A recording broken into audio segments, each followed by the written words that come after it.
Mayor Pete was on a 2-month paternity, whatever the heck you want to call it, leave. The guy was gone, okay? The guy was not working. Because why? He was trying to figure out how to chest feed. Maybe someone should tell him, please, so he can get back to work. Listen, I'm a mother of 4. I delivered one of my children in the front seat of my truck because as a mom of 4, we got things to do. Ain't nobody got time for 2.5 months of maternity leave. We have a world to save here.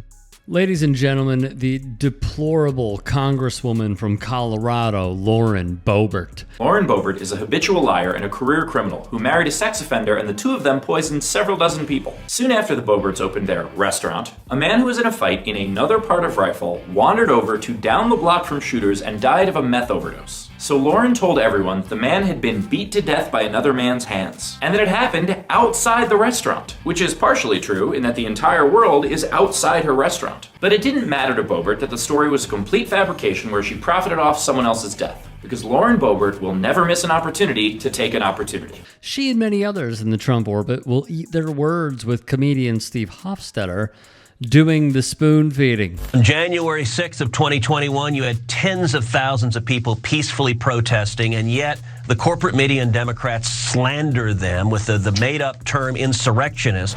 And yet, in this instance, they are not willing to call off their goons even now. Texas Senator Ted Cruz, who somehow keeps winning, is one of the worst bad faith actors as an elected representative. Don't believe me? But even if you are one of the dummies that does agree with originalism, Ted Cruz is only an originalist when he has something to gain from it. Cruz was opposed to appointing a Supreme Court justice in the last year of her presidency, until he wasn't. Cruz was all for the ability to impeach a president, until he wasn't. Cruz was vehemently opposed to Donald Trump, until he wasn't. Cruz was against federal aid for disaster relief, until he wasn't. Cruz was opposed to a president taking military action in Syria, until he wasn't, and then until he was again. Hofstetter has the notes to prove it.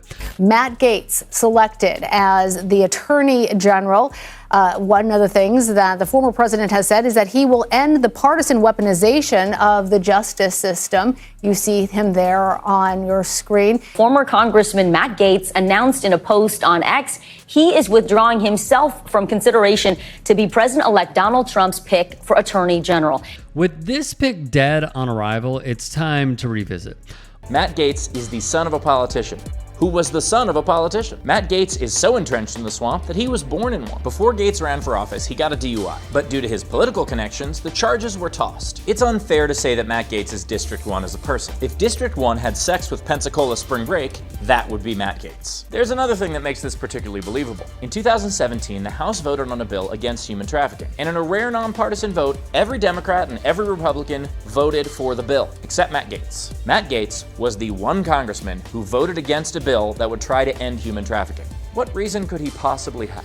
We are learning more about Gaetz, like the blanket pardon he allegedly asked for from Donald Trump, and that Gaetz has been accused of showing nude photos of women he had sex with on the House floor. Remember Gaetz's vote against the revenge porn bill? So do I. Now you might say we shouldn't believe any of this because this is clearly a partisan investigation. And you could say that if you're stupid and don't know things. While this investigation became public recently, it began last year under former President Donald Trump's Department of Justice. As this investigation goes forward, there are many questions to answer. Did Matt Gaetz have sex with a minor? Was the money that Matt Gaetz sent to that minor via Apple Pay, Cash App, and Venmo for sex? Was that money for traveling across state lines to have sex? Where did the giant amount of money that he donated to his own campaign come from? Ultimately, it came down to Trump testing the waters and hoping for blind loyalty. It did not happen with the AG pick. It's a man. She was born a man. She's a man. She's biologically a male. That is science. You guys on the left and the mainstream media want to say, follow the science. Well, let's follow the science. Okay? He is a man. He can wear a dress. He can call himself, his pronouns can be she or her, but he doesn't belong in a women's restroom, period. Are you suggesting that the Representative-elect McBride poses some kind of danger to you and other women in Congress? Absolutely. Absolutely, 100%. This is an assault on women. A man being a biological man, a man with a penis, male genitalia, being in a women's locker room is an assault on women. And so the question is, do I have rights as a woman or not? And I'm not going to allow the media or Congress to strip away women's rights for 0.5% of people out there then more than likely he's got a mental illness, and this is why he's doing this. He should not be forcing his private parts into women's private spaces. I'm absolutely a no hard pass on this, and I'm going to fight it every step of the way. To be clear, this is a non-issue. The biggest threat, if Mace cared about women, are her colleagues like Matt Gaetz, or even her dear leader, Donald Trump. Transgender man, I was born female. First, I just want to say thank you for defending the trans community. Conservatives like to die on hills that nobody's standing. Like, men can't get pregnant. We didn't say they could. Trans men can get pregnant.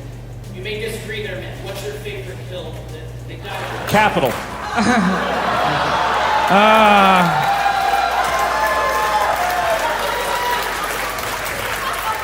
So the question is, like, the thing that they argue against that no one's saying. I think my favorite one is that they say that gun control isn't going to stop all mass shootings. And we're like, yeah, just going to stop some of them. And that is a good thing. I hope. Well played here from Hofstetter. Now we know that he is going to choose Mehmet Oz as the head of Centers for Medicare and Medicaid Services.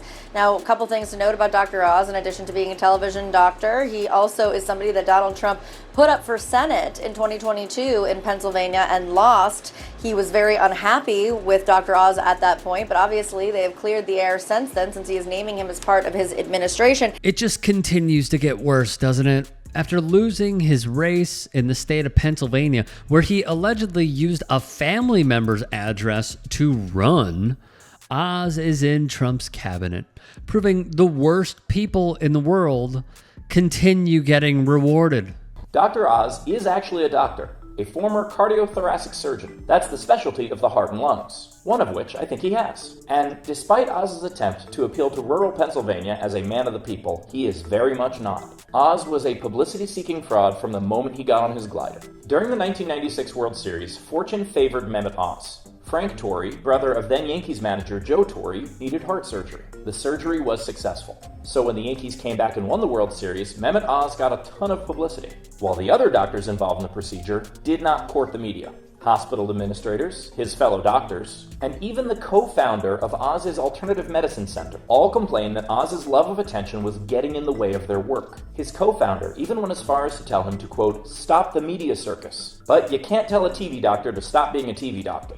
A need for publicity is what makes Mehmet Oz who he is. Well, publicity and pushing fraudulent claims in exchange for money. In 2015, more than 1,300 doctors demanded that Columbia remove him from the faculty. Why? For what they called disdain for science and evidence-based medicine. While Columbia didn't fire him, Oz is no longer a professor and no longer sees patients. That's right, the medical industry, just like rational voters, has no patience for him. Zinger from Hofstetter once more.